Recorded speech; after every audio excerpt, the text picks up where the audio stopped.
আসসালামু আলাইকুম। আজকে আমাদের বাসায় সন্ধ্যায় পিঠা বানানোর উদ্যোগ নেওয়া হয়েছিল। আ পিঠা ছাড়া কিন্তু আসলে শীতকাল মনে হয় না। আর উপভোগ্যও হয় না। তো আমরা ভাপা পিঠা বানানোর সিদ্ধান্ত নিয়েছি। আর ভাপা পিঠা আমাদের পরিবারের সবারই অনেক পছন্দের। তাই নারিকেল, তারপরে গুড়, চালের গুঁড়া এগুলো সবকিছুই রেডি করা হয়েছিল। এরপরে আমরা রেডি করে সবকিছু নিয়ে ছাদে চলে গেলাম। আর ছাদে আমাদের যে চুলাটা বানানো হয়েছিল সেটাতে আগুন দেওয়ার পরে যতটা সুন্দর লাগছিল আসলে আ চোখ ফেলা যাচ্ছিল না। আ এরপরে আমরা সেই গরম পানিতে একটা নারিকেলের মালা দিয়ে দিলাম।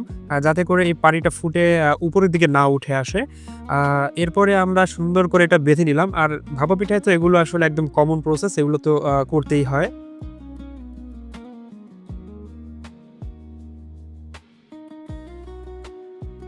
পিঠা বানাচ্ছি আসলে আ আম্মু বানাচ্ছিল, আ মিসেস আফ্রিদি সে বানাচ্ছিল।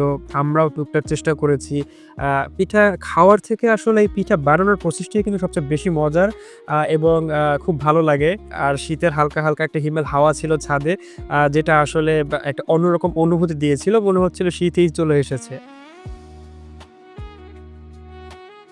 এখানে আমরা পিঠার মধ্যে একটা নারিকেলের আর গুড়ের স্তর দিয়েছি। আবার কোনো পিঠায় সেটা ২ টাও করা হয়েছে। ২ টো লেয়ার করলে সেটাও কিন্তু বেশ মজাদার হয়। আমরা এটা একটা পাশে বসালাম কারণ আমরা আরো ২ টা পিঠা এই ভাপের উপরেই দিব। এই পানির যে ভাপটা উঠছে, যে বাষ্পটা উঠতেছে এটাতেই কিন্তু আসলে ভাপা পিঠাটা খুব টেস্টি এবং বেশ আশ্চর্যজনকভাবে মজাদার হয়ে থাকে। আম্মু বারবার আমাদের পিঠা বানানোর ইনস্ট্রাকশন দিচ্ছিলেন, কিভাবে বানায় সেটা শিখাচ্ছিলেন। যাতে পরবর্তীতে আমরা বানায়ে খেতে পারি।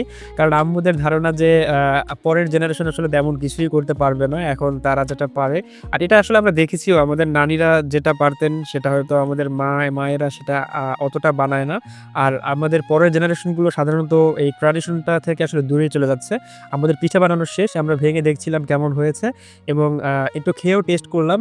আসলেই অসাধারণ হয়েছে আমাদের পিঠা। আপনারাও খেতে চলে আসবেন।